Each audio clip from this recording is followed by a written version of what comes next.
পকোড়া অনেক রকম খেয়েছেন, এবার একবার দই পকোড়া খেয়ে দেখুন।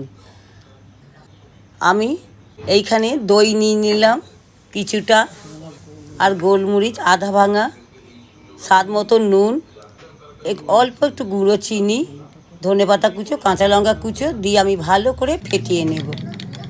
ফেটিয়ে 1 কাপের মতন আমি চালের আটা দিয়ে ভালো করে ফেটিয়ে নিলাম। একটু টাইট হয়েছিল, আর একটু দই দিয়ে আরও ভালো করে ফেটিয়ে নিলাম।